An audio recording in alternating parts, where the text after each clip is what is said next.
민수기 10장입니다. 민수기 10장 11절에서 29절이고요. 오늘 말씀은 우리와 함께 가소서입니다. 모세가 이 장인 이드로한테 한 말이죠. 우리와 함께 가소서인데, 이 부분은 사실은 다음 편에 이제 다루기도 하고 또 다루고요. 처음에 오늘은 민수기 10장 29절 말씀 일단 읽고 시작합시다. 민수기 10장 29절. 29절부터 36절이 한 패러그래프인데 제가 오늘 29절까지 했어요. 민수기 10장 29절 말로 같이 읽습니다. 모세가 자기의 장인 미디안 족속 라구엘의 아들 호밥에게 이르되 주께서 이르시기를 내가 너에게 그들 주리라 한 곳으로 우리가 이동하니 당신은 우리와 함께 가소서 우리가 당신을 선대하리다. 주께서 이스라엘에 관하여 선하게 말씀하셨나이다. 여러분 미디안 족속 라구엘의 아들 호밥에게 이르셨죠. 모세 장인 이름은 이드로죠. 근데 여기는 호밥이라고 되어 있고 또 다른 데는 루엘이라고 되어 있어요.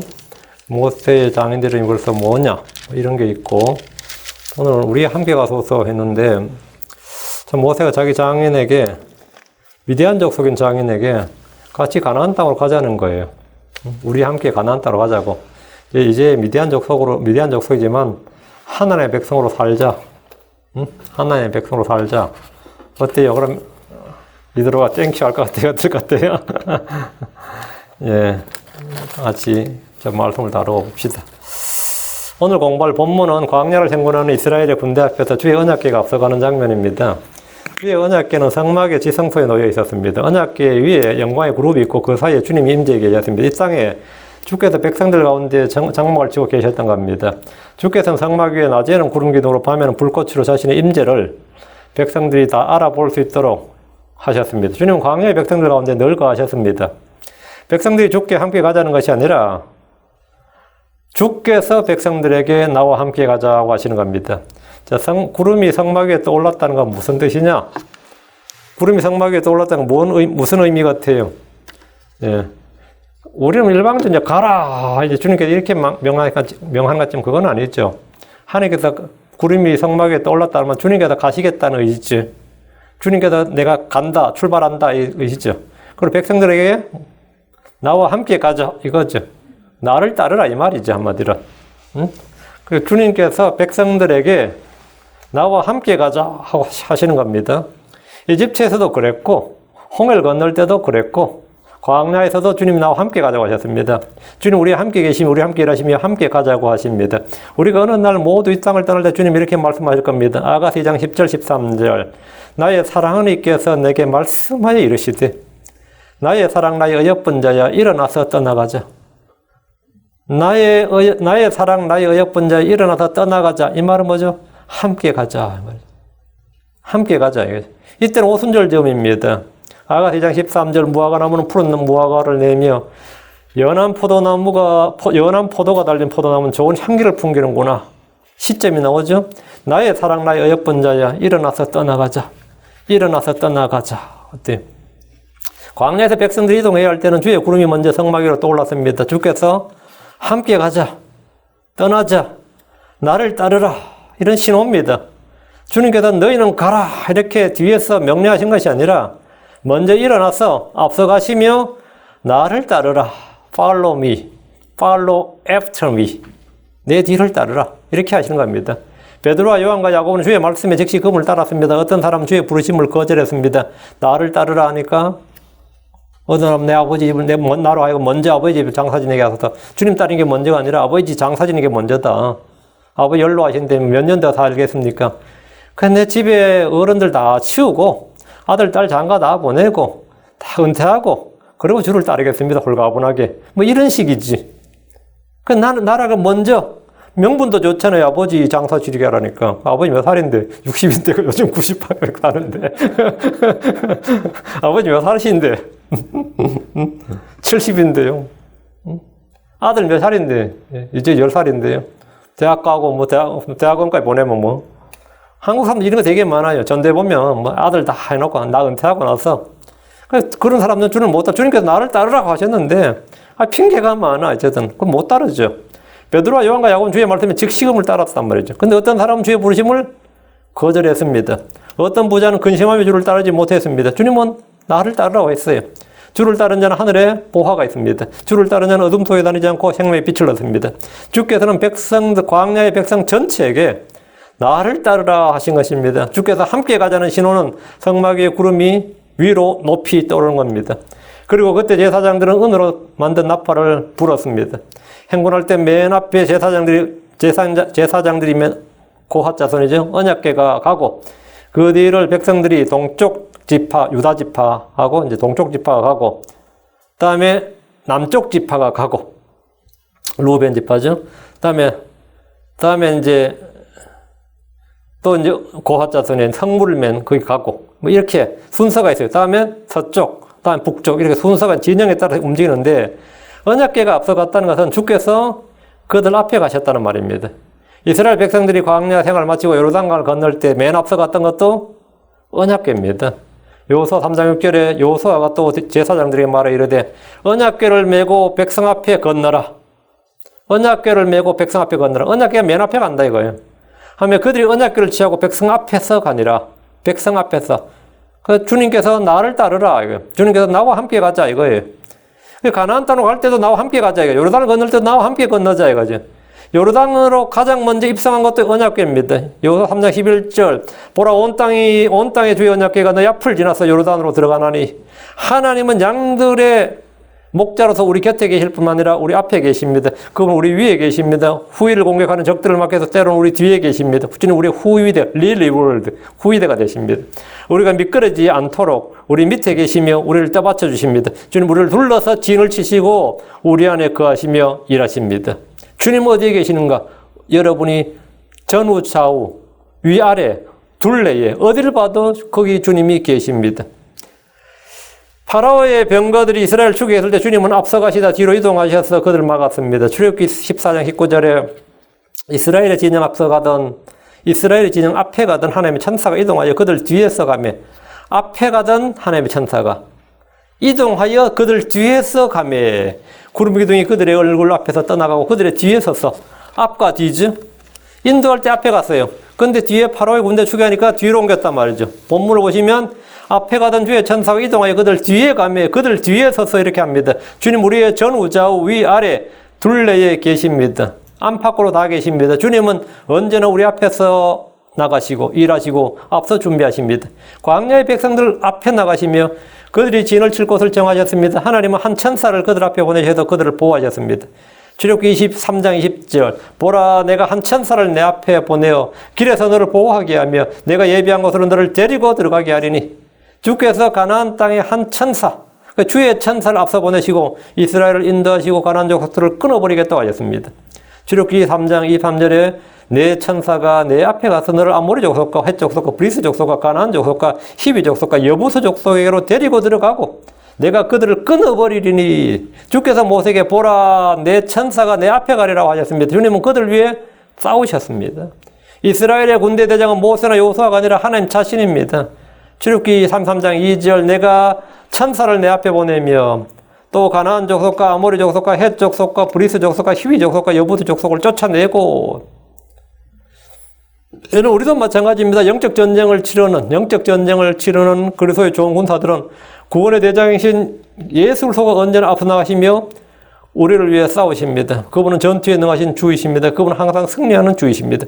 우리는 그분을 통해서 언제나 승리하며 정복자들보다 더 나은 자들입니다. 우리는 이기는 자들입니다. 주를 믿고 그분의 말씀을 믿으십시오. 구약의 기록은 마지막 날들을 사는 우리에게 훈계와 본보기와 교훈과 배움과 경고를 주기 위해서 기록되었습니다. 크리스천들이 주를 따르는 것이 무엇인지 또 어떤 것인지 이 주를 따르는 것이 어떤 것인지 몰라서 헤매는 이들이 굉장히 많습니다. 이는 양들이 목재의 음성을 모르는 것만큼이나 비극입니다. 자, 본문을 보겠습니다. 11절 둘째 해 둘째 달 20일에 구름이 증언의 성막에서 떠오르매 이스라엘은 둘째 해 첫째 달 첫째 날에 유월절을 지켰습니다. 그리고 둘째 해 둘째 달 첫째 날에 시내 광야에서 회중들을 계수했습니다. 그리고 둘째 달 20일에 이동을 했습니다. 출애굽한 지 만 1년 1개월, 13개월 5일이 지난 때였습니다. 시내사에 도착한 지 11개월 5일이 지난 때입니다. 성막 위에 있던 영광의 구름이 떠올랐습니다. 이것은 하나님의 행군 신호로 나와 함께 가자, 나를 따르라는 뜻입니다. 백성들은 광야에서 길을 잃은 것이 아닙니다. 어느 날 일부 학자들은 이스라엘이 광야에서 그렇게 오랫동안 헤맸던 것은 길을 잃어버렸기 때문이라고 주장하지만 광야에서 백성들 인도하시는 분은 주 하나님이십니다. 구름이 성막 위에서 떠오르며 레위 지파는 신속히 성막을 걷고 제사장들의 지휘를 받아 성막을 걷어서 이동해야 됩니다. 각 지파들은 자신들의 장막을 걷고 대열을 갖추어 제사장들의 뒤를 따릅니다. 성막 위에 있던 구름이 정원의 성막에서 높이 올랐다는 것은 주께서 백성들에게 함께 가자는 명령입니다. 함께 가자. 광야의 제식 훈련이 시작된 겁니다. 이들은 구름이 머물 때까지 낮이든 밤이든 이동합니다. 이것이 성도의 삶입니다. 우리는 주를 따릅니다. 주의 성령을 따라 걷습니다. 12절입니다. 이스라엘 자손이 시내 광야에서부터 이동하였고 바란 광야에 구름이 머물렀더라.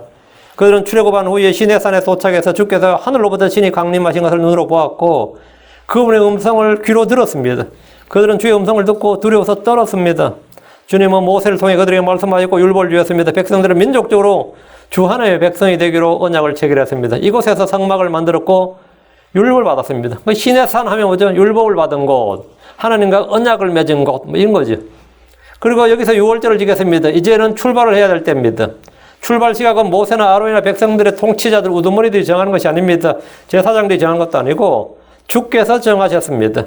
출애굽 2년 2월 20일에 구름이 성막 위로 또 올랐고 백성들은 시내산을 출발했습니다. 목적지는 가나안 땅입니다.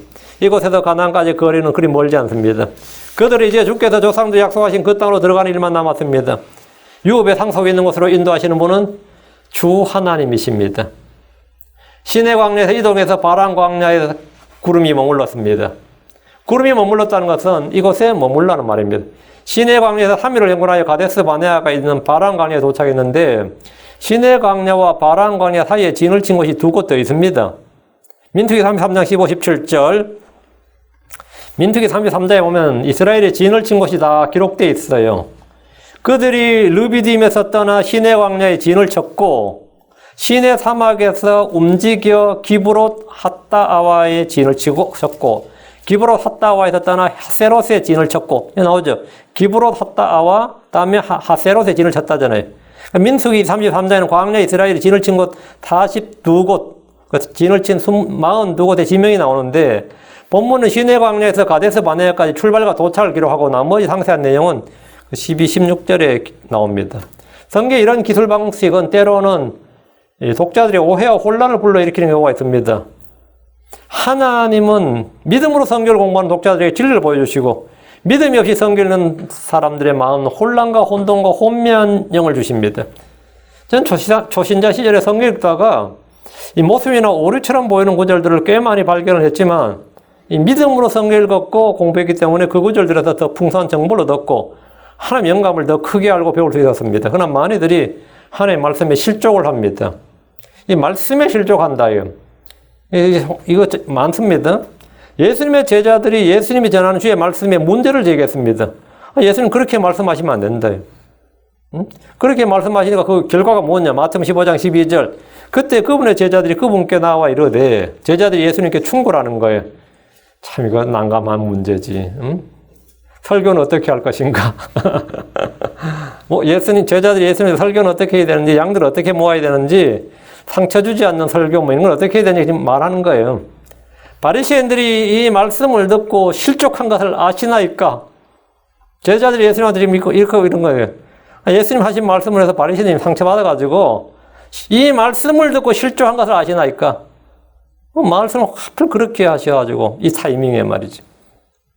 그 예수님의 선포와 설교에 많은 이들이 은혜를 받은 것 같지만 사실은 또 많은 이들이 실족을 했습니다. 하나님의 말씀은 양날선 검입니다. 양날선 검이에요. 똑같은 주의 말씀을 듣고도 회개하는 사람이 있고 실족하는 사람이 있습니다.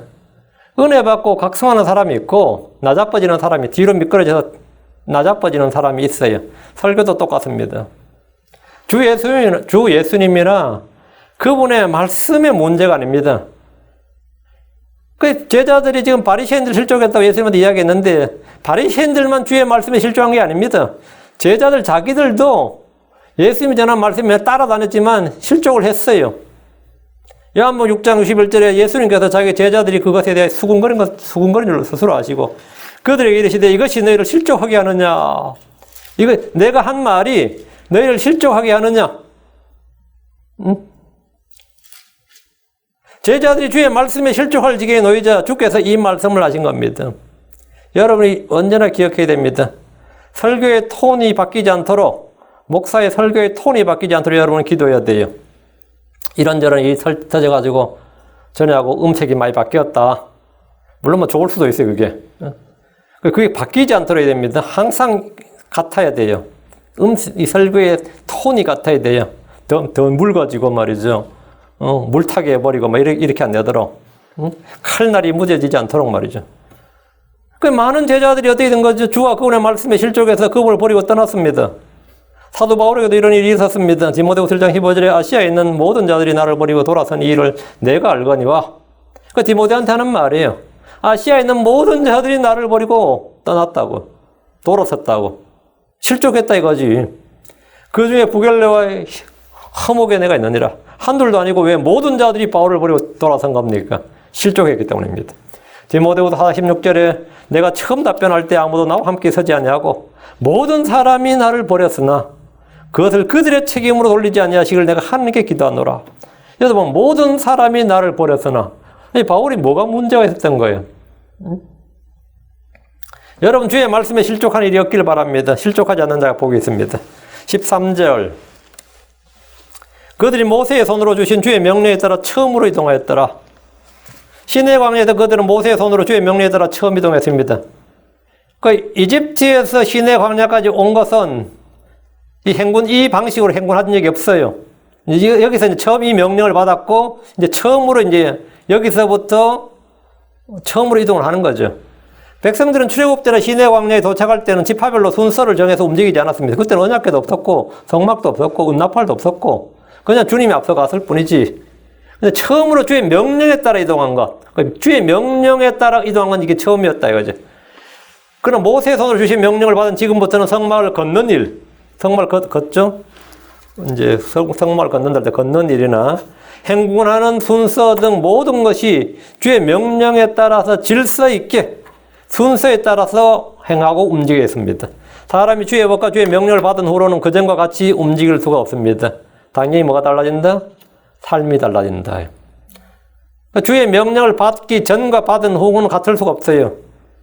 예수 믿었을 때 마찬가지. 예수 믿고 주를 따르는데 성경을 이제 배우기 시작했다. 성경을 배우고 나서 보니까 뭐 많은 게, 예수 믿고 성경 안 배울 때하고 예수 믿고 나서 성경을 제대로 공부하고 나서 보니까 그건 뭐 된 거죠?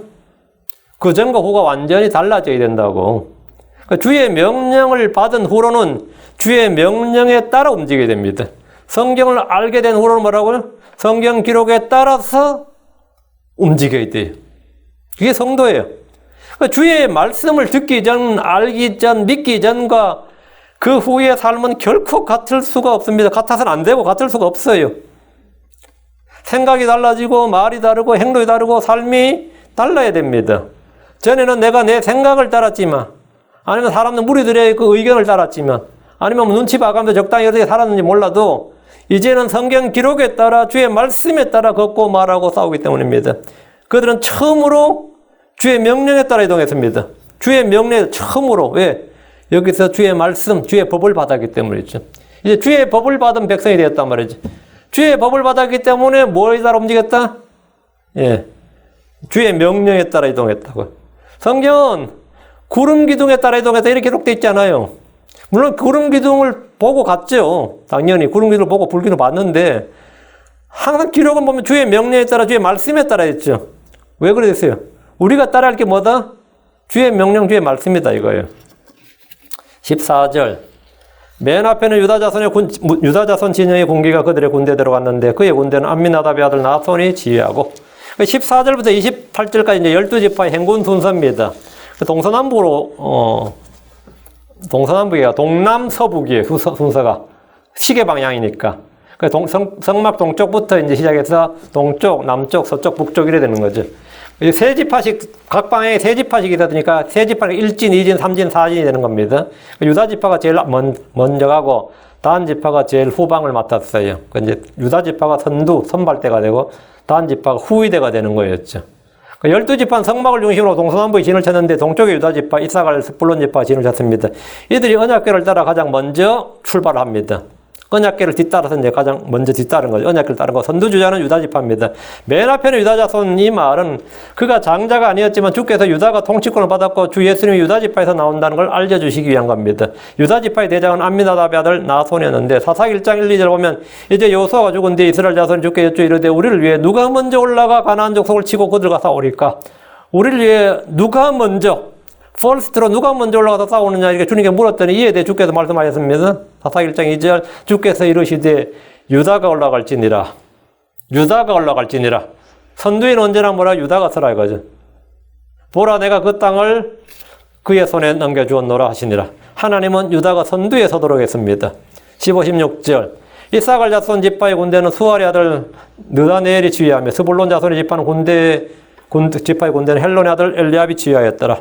유다를 위해 이사갈 스불론 자손 지파가 이제 전부 다 일진입니다. 동쪽에 진을 친 지파인데 그 뒤를 따릅니다. 이들은 성막 동쪽에 진을 친 지파들로서 각 지파의 통치자는 인구조사를 할 때 임명한 그대로입니다. 17절 성막을 걷어내리며 게르손의 아들들과 무라리 아들들이 성막을 메고 앞으로 나아갔더라.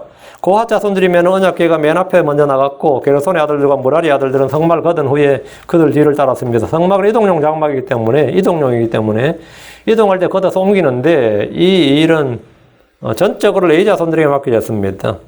게르손 자손들은 성막에 덮개, 해중, 줄 등을 맡았고 무라리 자손들은 기둥과 널빤지 같은 무거운 걸 맡았습니다. 고핫 자손들은 성막 내부의 기물들을 맡았습니다. 이 부분은 민수기 3장에서 충분히 다룬 내용입니다. 언약궤가 맨 앞에 나가고 동쪽 진영의 지파들이 나가고 다음 게르손 무라리 자손들이 성막을 메고 나갑니다. 18절 루벤 진영의 군기가 그들의 군대 앞으로 나아가는데 그의 군대는 스데울의 아들 엘리술이 지휘하고 이들은 성막 남쪽에 진을 진 지파들이죠. 루벤 진영이 이진으로 출발하는데 일진의 동쪽 진영의 지파 사이에 성막을 맨 네 지파가 있습니다.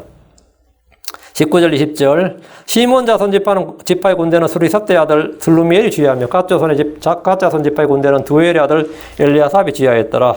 루벤, 시몬, 갓 자손의 지파가 남쪽에 진을 쳤고 이들이 이진으로 출발했습니다. 각 지파의 지휘자는 인구조사 때 임명한 우두머리들로서 이미 앞에 다 나왔습니다. 21절 고핫 족속은 성소를 메고 앞으로 나아갔고 고핫 족속의 위치가 한중앙이죠. 1진, 2진이 출발하고 그 사이에 고핫 자손이 있고 다음 3진, 4진 그 뒤를 따른다고요. 고핫 족속은 성소를 메고 앞으로 나아갔고 그들이 이르기 전에 다른 이들이 성막을 세웠더라. 그 이제 성막의 천하고 성막의 널빤지나 기둥을 한 이제 게르손 무라리 자손이 1진과 2진 사이에 섰단 말이죠. 그들이 먼저 도착할 거 아니에요, 그죠? 먼저 도착해서 빨리 이 널빤지 깔고 이 기둥 세우고 천막 치고 고핫 자손들은 성소에 있는 성물들이니까 그 속에 갖다 놓는 거란 말이죠. 그러니까 이게 순서 그렇게 되는 거죠. 그래서 이제 남쪽 진영이 출발하면 그 뒤를 이어서 고핫 족속이 이제 성소를 메고 가는데 주의 언약궤를 제외한, 주의 언약궤는 아니고요. 주의 언약궤는 제일 맨 앞에 선두에서요. 나머지 성막기구들을 보자기에 싸서 어깨에 메고 가는데 이들의 위치는 남쪽 진영의 뒤를 따른 겁니다. 그럼 행군 순서가 눈에 그려지는 거죠.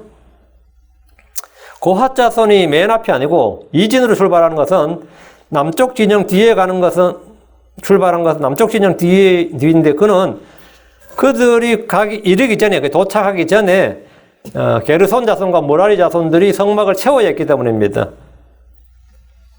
고핫 자손들은 성막 안에 있는 것들을 날랐기 때문에 세워진 성막에 그것들을 놓아두면 됩니다. 배치만 됩니다. 성막에 기둥들이 놓이고 천막이 쳐진 후에야 그 속에 들어갈 테이블이나 등잔대 등을 바로 놓을 수가 있습니다.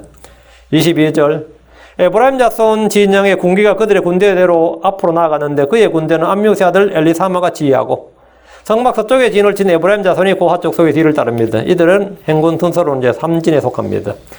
23절, 24절. 므낫세 자손 지파의 군대는 부다술의 아들 가말리엘이 지휘하며 베냐민 자손의 지파 군대는 기드온의 아들 아비단이 지휘하였더라. 성경은 이들을 계속 군대라고 그랬죠. 군대. 무슨 지파의 군대. 이들은 하나님의 군대였습니다.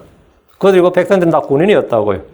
25절 단 자손 진영의 군기가 앞으로 나아갔는데 그 진영은 두루 그들의 군대의 모든 진영이 후위되더라. 유다 지파가 선두고 단지파가 후위대였습니다. 그의 군대는 암미사대 아들 아이에셀이 지휘하고 이들은 성막 북쪽에 진을 친 지파들로서 단자손 아셀 납달리 자손의 지파입니다. 단자손 진영의 공격 앞으로 나가고 뒤를 이어 아셀 납달리 지파가 따릅니다. 선두에 유다 지파가 섰다면 맨 뒤에는 단자손의 진영이 섰습니다. 이들은 후위대였는데 유다가 앞에 있는 적을 맞아서 맨 먼저 싸워야 할 때 단자손은 뒤에서 공격하는 적들을 차단해야 되는 후위대 역할을 한 겁니다. 그리고 백성들 중에서 낙오자가 없도록 살피고 행군을 계속할 수 있도록 도와야 됩니다. 이 역할은 하나님의 군대, 하나님의 교회에서 굉장히 중요합니다.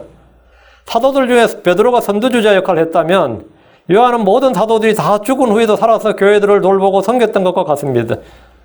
사도 요한이 후위대 역할을 했습니다. 그리고 사도 요한이 쓴 글들은 전부 다 AD 90년이 넘었어. AD 90년이면 요한계시록가 AD 96년 뭐 이렇다고요. 그 요한복음도 92년, 94년. 요한복음, 요한 1, 2, 3, 4, 요한계시록은 AD 90년이 다 넘어서 기록된 것들이에요. AD 70년에 예루살렘이 망했으니까 요한이 얼마나 오래 살았는지 알겠죠. 연대기록은 성경의 마지막 책들입니다. 기록상으로는 제일 마지막 책들이라고요. 지금 25절, 그 진영은 두루 그들의 군대에서 모든 진영의 후위되더라. 사람들은 언제나 선두주자, 선발대에 환호하고 영광을 보내지만 이들 못지않게 공동체의 중요한 역할을 하는 것은 섬기는 후위대들입니다. 뒤에서 섬기는 후위대들. 교회는 강단에서 설교하는 사람이나 교사들이나 집사나 찬양자나 어떤 역할을 맡은 사람들뿐 아니라 숨은 봉사자들의 역할로 든든하게 세워집니다. 뒤에서 묵묵하게 섬기는 자들, 뒤에서 밑에서 보이지 않게 섬기는 이 봉사자들의 역할로 교회가 세워집니다. 26절, 27절. 아셀 자손 지파의 군대는 오그란의 아들 바기엘이 지휘하며 납달리 자손 지파의 군대는 에난의 아들 아히라가 지휘하였더라. 이들은 행군하는 군대의 마지막에 선 지파들입니다. 28절. 이스라엘 자손이 앞으로 나아갈 때 그들의 군대대로 이와 같이 이동하니라. 이와 같이 이동하니라. 이 말은 뭐죠? 주의 명령대로 이동하니라. 주께서 모세의 손으로 명령한 대로 이동하니라. 처음으로 이렇게 이제 이동을 한 거예요. 14절부터 지금 28절까지의 순서대로 이들은 주의 명령에 따라 처음으로 행군을 했습니다. 이동을 했습니다. 구름이 성막 위로 떠오를 때 이들은 일사불란하고 질서 있고 조화롭게 이동했습니다. 이들은 관광객이 아니라 하나님의 군대였습니다. 이들은 순례객이 아니라 사실은 행군이었다고요. 비록 오늘날 군인들처럼 발맞춰 걷진 않았다 하더라도 이동 순서대로 걸었고 각 지파의 지휘자를 따라서 이동했습니다. 이들은 더 이상 이집트의 노예들이 아닙니다.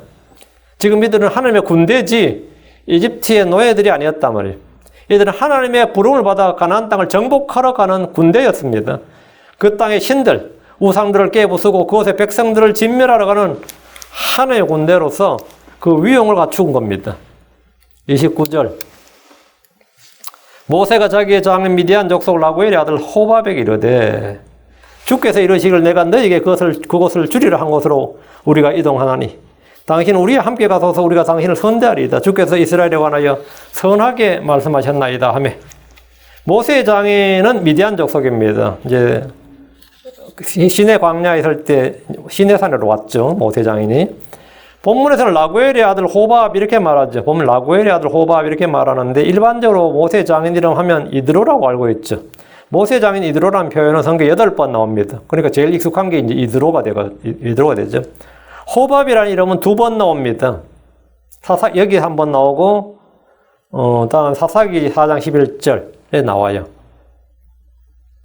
예. 그 다음에, 그게 모세 장인이 이제 라구엘의 아들 호밥 이렇게 나온단 말이죠.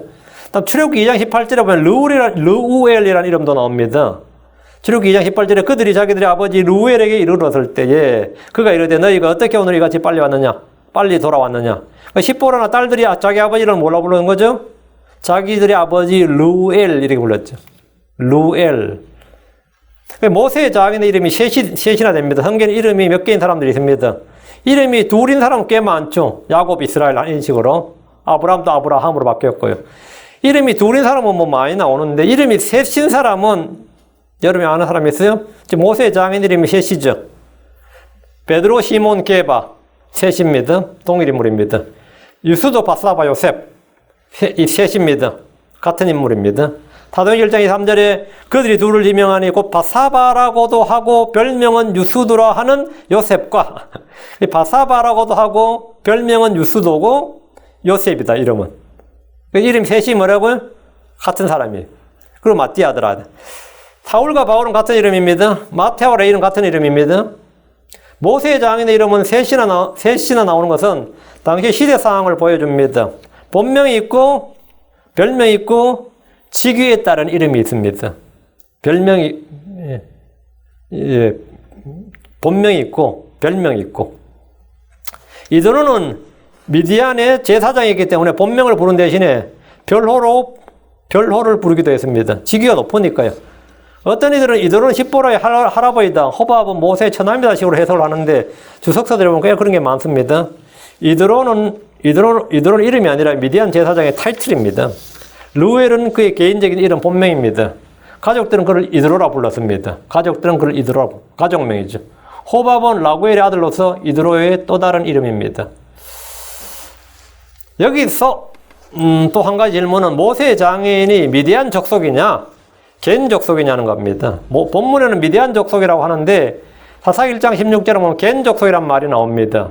사사기 1장 16절에 모세의 장인 겐 족속의 모세의 장인 겐 족속의 자손이 유다 자손과 함께 종려나무 도시에서 올라가 아라스의 남쪽에 있는 유다 광야에 이르렀고 그들이 그 백성 가운데 거하니라. 이런 말이 나와요.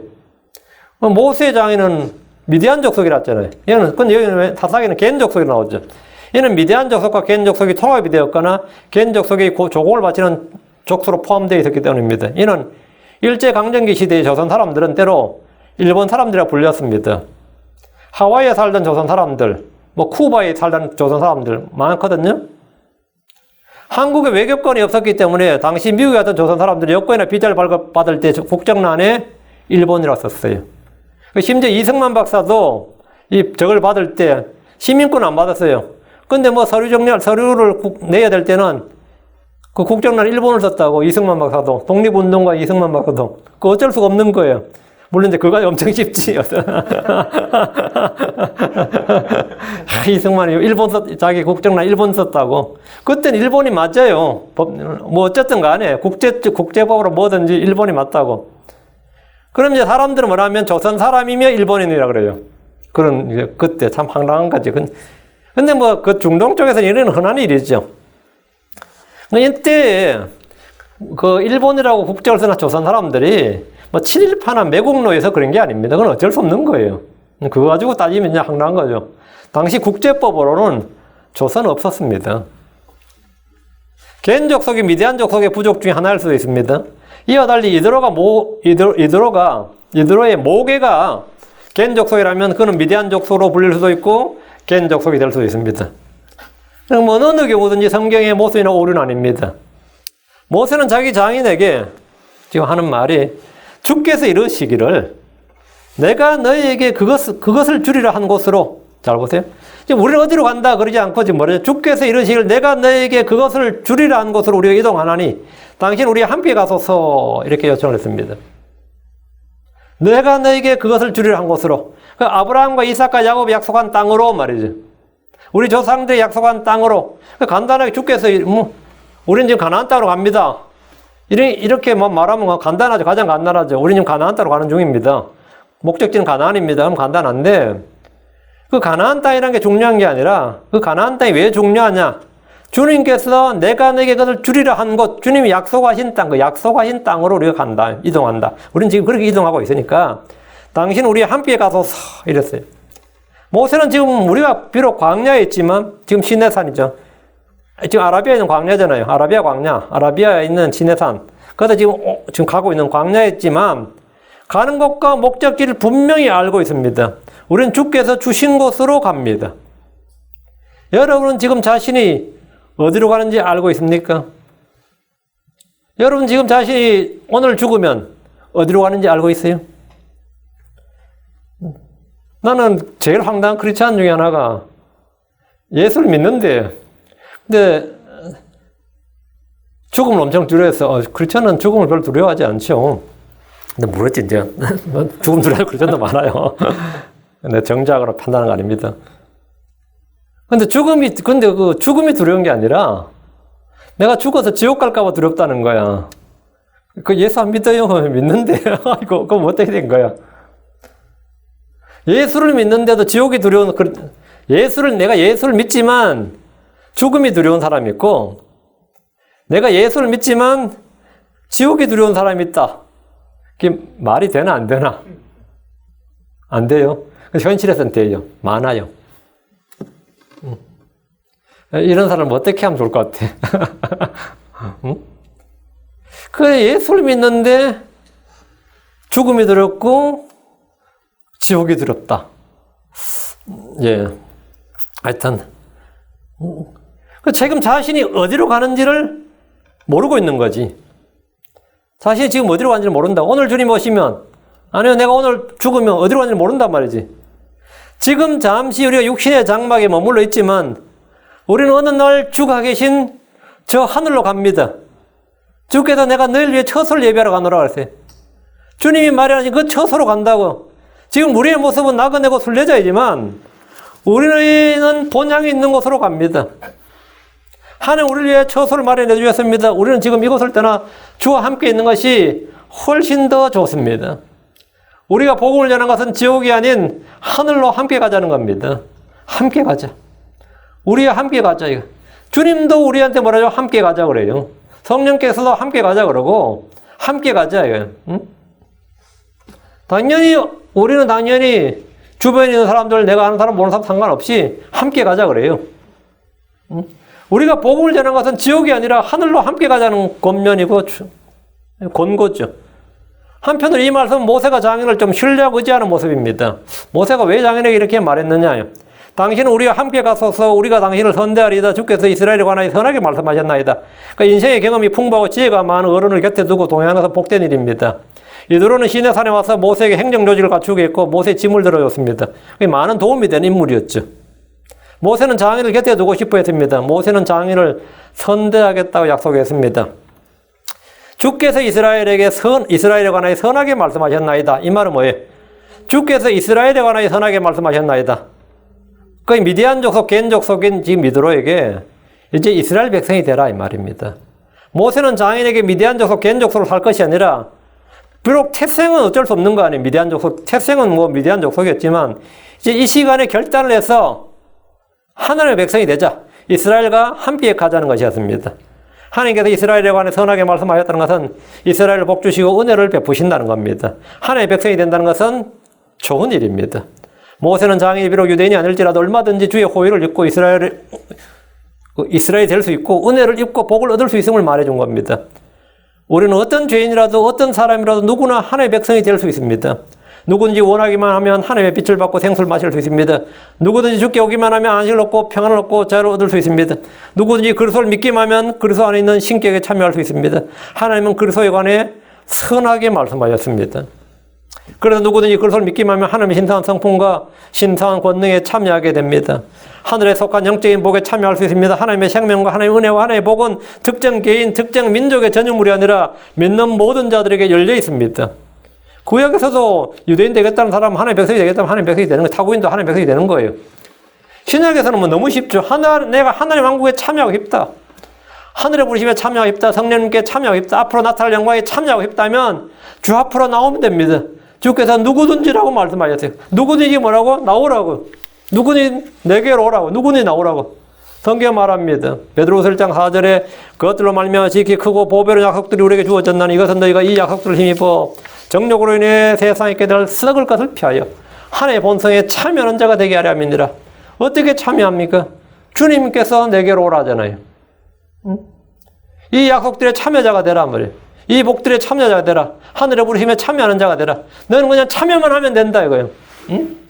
자격은 뭐죠? 원하기만 하면 된다. 내게 나오기만 하면 됩니다. 주 예수를 받아들이기만 하면 됩니다. 복을 믿기만 하면 됩니다. 너무나 간단합니다. 모세는 지금 장인을 전도하고 있어요. 당신 우리와 함께 가소서. 모세는 자신의 장인에게 진심 어린 권면을 했습니다. 미디안 족속의 족장이라는 거라 아니면 제사장이라든가 이 사람은 그날에 가면 사실은 자기가 최고죠. 부귀영화를 누리는데 이 광야 가서 사이 한번 보고 갔으면 됐지 이 광야를 같이 걸어. 이 광야를 같이 걷겠냐고. 근데 모세는 그렇지 않다 이거야. 나이가 몇 살이든지 미디안에서 어떤 지위고 그럼 내가 미디안에 모세 네가 쳤던 양떼를 다 버려두고 지금 여기 오란 말이냐. 가산도 정리 안 했는데 여기서 지금 돌아가지도 말고 지금 바로 그냥 여기서 와 출발하면 어떻게 되는 거야. 미디안에 있는 건 다 눕고 되는 거야. 뭐 딸 들고 되겠지 아까울 건 없지. 당신 우리 함께 가서 한 거예요. 미디안 족속은 아브라함의 자손입니다. 여러분이 아시죠? 이제 아브라함이 재혼한 건 아시죠? 창세기 25장 1절 2절에 그때 아브라함이 다시 아내를 취하였는데 다시 아내를 사별했으니까 그 나이에 싶어도 그때 아브라함은 힘이 있었어요. 다시 아내를 취하였는데 그녀 이름은 그두라더라. 그녀가 그에게서 시므린과 욕산과 무단과 미디안과 아스박과 수아를 낳았고 여기 보면 여기 미디안이 나오죠. 미디안. 미디안 아브라함의 자손이라고요. 그러니까 라구엘, 루엘 이런 L자가 붙는 L이 뭐죠? 하나님이라는 뜻이에요. L자가 붙는 거지. 그러니까 모세는 잠시 저의 쾌락들을 즐기는 것보다 자기 이집트 왕자였잖아요. 모세는. 근데 이집트 왕자라는 걸 포기하고 지금 잠시 저의 쾌락들을 즐기는 것보다 하나님의 백성과 함께 고난받는 걸 택했습니다. 그럼 다 모세 같지는 않지. 다 모세 같지는 않죠. 모세는 이집트의 보화보다 그리스도의 치욕을 더 큰 점으로 여겼습니다. 모세는 주께서 보상으로 보답해 주신 일에 관심을 가졌습니다. 자, 이들은 어떨까 모세의 장인 이드로는 모세만큼 이집트 왕자는 아닌지 몰라도 미디안 족속의 족장이고 제사장이었습니다. 그는 이미 이룰 것을 다 이룬 사람입니다. 그런 그에게 광야 생활에서 이스라엘과 동행하라는 것은 좀 무리한 부탁일 수가 있습니다. 그렇죠? 그럼 모세는 주께서 이스라엘과 함께 하시고 선한 약속을 주셨음을 증언하고 주께서 주신 땅으로 주께서 우리가 당신을 선대한다는 말은 주께서도 뭐라고 했어? 당신이 선대할 것이다 이 말이죠. 지금 여기서 볼 때는 광야에서 이 사막에서 말이지 고난의 행군을 하고 있지만 복된 소망을 바라고 동행하자. 응? 당신 우리 함께 가소서 이 말은 뭐죠? 우리에게는 미래가 있다. 하나님의 소망이 있다. 약속이 있다 이거예요. 그 우리 함께 가소서 그 약속으로 하나님 주신 약속을 붙들고 가자 이 말이에요. 지금 현실은 좀 고달프지만 지금 현실은 광야잖아요. 광야지. 그래 우리가 가자 이거야. 가자. 그리고 우리 당신 우리 함께 가소서. 그 복된 소망을 바라고 동행하자는 겁니다. 이것이 오늘 우리가 전하는 복음 전도입니다. 당신 우리와 함께 가소서.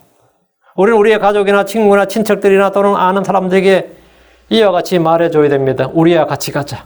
어디로 가자는 겁니까? 어디로 갑니까? 물론 교회 가자 그러죠. 우리 교회 가자. 우리 교회 함께 가자. 우리 교회 가자. 우리는 다 어디로 가요? 하늘로 갑니다. 주께로 가면 누구에게 갑니까? 주 예수님에게 갑니다. 모세의 장인 이드로는 이 시간이 선택과 결단의 순간이었습니다. 고향으로 갈 것인지, 고향을 갈 것인지, 모세와 함께 이스라엘로 갈 것인지, 가나안으로 갈 것인지 선택의 순간이 왔습니다. 나오미의 며느리 둘이 있었죠. 오르바와 룻입니다. 그들은 나오미가 베들레헴 유다로 가고자 했을 때 선택을 해야 했습니다. 선택과 결정의 순간이 왔어요. 어디로 갈 것인가? 누구와 함께 있을 것인가? 인생은 선택의 연속입니다. 물론 선택의 연속이란 말은 결단의 연속입니다. 결정의 연속입니다. 룻기 1장 14절에 그들이 소리 높여 다시 울더라. 오르바는 자기 시어머니에게 입을 맞추되 룻은 그녀에게 굳게 붙음으로 둘은 완전히 갈라졌습니다. 그냥 모압 여인으로 그냥 끝난 사람, 유대인이 된 사람, 하나님의 백성이 되어서 성경에 그 이름이 기록된 사람, 믿음의 사람, 이름이 기록된 사람이 있단 말이죠. 오르바와 룻은 선택이 달랐고 결정도 완전히 갈렸습니다. 사람들은 자유의지에 따라 선택합니다. 모세는 장인에게 선택하도록 했습니다. 당신의 자유의지에 우리가 압박하고 그런 게 아니라 선택하도록 했어요. 여러분의 선택은 뭡니까? 여러분의 선택은 뭡니까? 여러분 모든 것에서 무엇을 따를 것인가, 누구를 따를 것인가 선택하고 결정해야 됩니다. 선택하고 결정해야 돼요. 그리고 그 선택과 결정은 오롯이 그 몫이 뭐냐? 자기가 담당하는 겁니다. 남에게 미룰 거 없어요. 나중에 이드로가 돌아가서 모세가 한 번만 더 권면했었으면, 그때 날 좀 강권했었으면, 좀 더 붙들지 않고, 그런 거 다 쓸데없는 소리고 자신이 선택하고 자신이 결정하고 그 책임도 자신이 지는 겁니다. 우리는 뭐 사실 모든 면에서 다 마찬가지입니다. 오늘 우리 함께 가소서 했는데 먼저 주님께서 성막에 구름이 떠오를 때 주님이 뭐라고요? 나와 함께 가자. 백성들 주님께서 주님 언제나 우리 같은 말 나와 함께 가자. 나와 함께 머물라. 응? 나와 함께. 주님 우리야 세상 끝까지 항상 함께 하시는 분이다. 이게 하나. 다 우리는 이웃에게 아니면 우리가 아는 누구인가 뭐라고요? 당신 우리와 함께 가소서. 이것이 바로 복음 전도라겠습니다. 온 다음 요거는 이제 나머지 부분은 다음 시간에 계속하겠습니다. 뭐 결과는 여러분 이미 알아요. 이대로 어떤 결정을 내리는지는 아실 테고 계속합시다. 기도합시다. 위대하고 하신 주 하나님 감사합니다. 하나님께서 복을 주셔서 오늘 하나님의 말씀을 전했습니다. 선포한 말씀들이 성도들에게 선하게 은혜롭게 잘 전달되게 하시고 또 성도들이 믿음으로 잘 받듣고 마음에 잘 간직하도록 해주시옵소서. 아버지 하나님, 하나님 말씀이 하나도 떨어지지 않게 하시고 모두가 싹을 내고 열매를 맺게 해 주시옵소서. 정직하고 선한 마음으로 말씀을 받게 해 주시옵소서. 그래서 30배, 60배, 100배로 열매 맺고 하나님께 영광을 돌리도록 인도하여 주시옵소서. 이번 말씀 침 너희가 주님 오시는 그날까지 저희가 위로 부름을 받는 그날까지 하나님 아버지 신실하게 주의 사역을 잘 감당하도록 도와주십시오. 하나님께서 모든 일에 책임져 주시길 원합니다. 감사드리며 주의 성기도합니다. 아멘.